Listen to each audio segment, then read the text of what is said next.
Formation of, तो 4 spermatid से क्या बनते हैं, 4 स्पर्मेटोजोआ बनते हैं। ओके,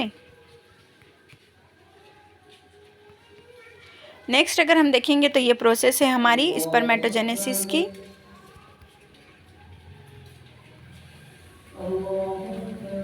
देखिए यहाँ पे फिगर बताई गई है हमारी स्पर्मेटोजेनेसिस की। ये 1 cell, then growth phase, then cell division, 4 spermatid and the 4 sperms are there। Second one जो फेस है हमारी वो है स्पर्मियोजेनेसिस की। तो स्पर्मियोजेनेसिस में क्या होता है, transformation of spermatid into spermatozoon called spermiogenesis. जो फॉर्मेशन होता है, ट्रांसफॉर्मेशन होता है स्पर्मेटिड का स्पर्म में, उसको हम कह सकते हैं स्पर्मियोजेनेसिस।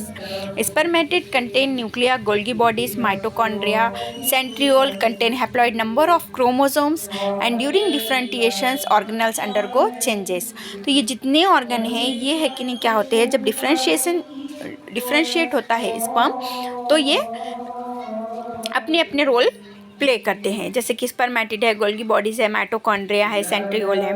सो ये अंडरगो चेंजेस, अपने अपने चेंजेस में जाते हैं कि उन्हें बेटर डेवलपमेंट के लिए जो भी चेंजेस उनको ज़रूरी होते हैं। Nucleus diminish in its size by losing water. जो न्यूक्लिया होता है वो डिमिनाइश हो जाता है, डिस्ट्रॉय हो जाता है क्योंकि वो वाटर लॉस कर देता है।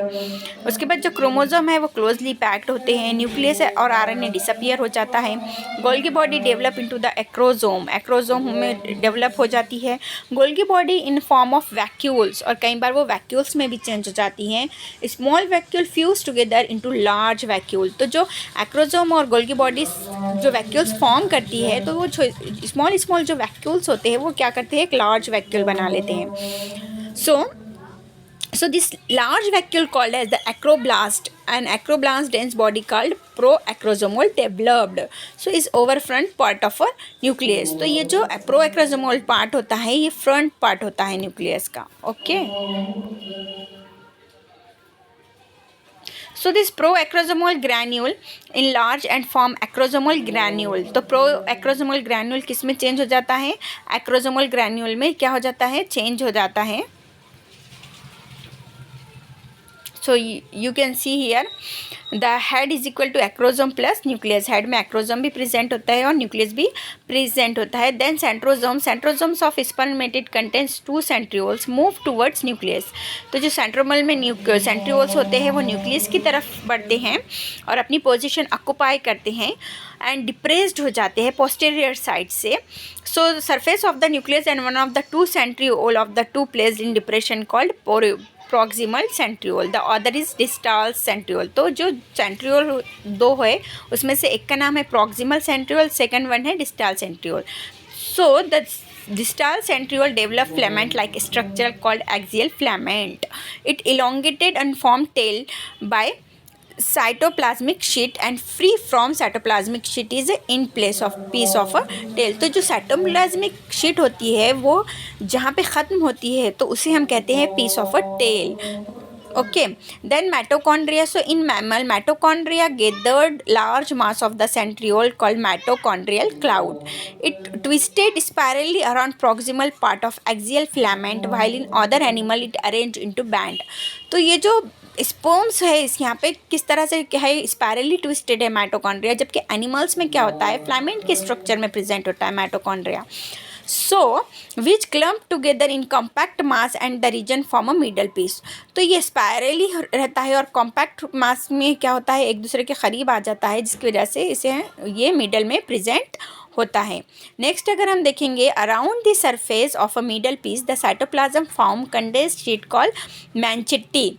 तो जो मिडल पीस के सराउंडिंग में जो एरिया होता है साइटोप्लाज्म फॉर्म्स कंडेंस, तो वहाँ पे जो साइटोप्लाज्म कंडेंस्ड हो जाता है उसे हम क्या कहते हैं, मैंचिट कहते हैं। When spermatozoa developing their head embedded in the cytoplasm. जब स्पर्मेटोजोआ बनता है तो उसका जो हेड का एरिया होता है वो साइटोप्लाज्म में इम्बेड हो जाता है, घुस जाता है, जिसकी वजह से Sertoli cells and tail protrude in the lumen of a Sertoli cells. ये स्पर्मियोजेनेसिस की आप फिगर देख सकते हैं यहाँ पे, ये एक्रोसोम ग्रैन्यूल है, ये है माइटोकॉन्ड्रिया। तो ये जो एरिया है, ये ब्लू वाला जो आपको दिखाई दे रहा है, ये है न्यूक्लियस। उसके बाद ये जो है एक्रोसोमिक कवरिंग न्यूक्लियस है, जो हमने अभी अभी पढ़ा है। और ये है मिडल पीस, जहाँ पे माइटोकॉन्ड्रिया क्या होता है, प्रेजेंट होता है। और ये है साइटोप्लाज्मिक और एक्सियल बॉडी, जहाँ इस पे बताया जा रहा है कि जो कि टेल में क्या हो जाती है, चेंज हो जाती है। नेक्स्ट देखिए, ये आप देख सकते हैं यहाँ पे इस फिगर में स्पर्मेटिड इस तरह से दिखाई देता है फर्स्ट वीक में, सेकंड वीक में इस तरह से एक्रोसोम डेवलप हो जाता है, एंड लास्ट वन इस तरह से स्पर्म फॉर्म होता है। So thank you very much to seeing my channel, and this topic of gametogenesis is divided into 2 videos because of interruptions. So please see all videos of my channel, and please like, share, comment, and also suggest me. Thank you very much. Bye bye.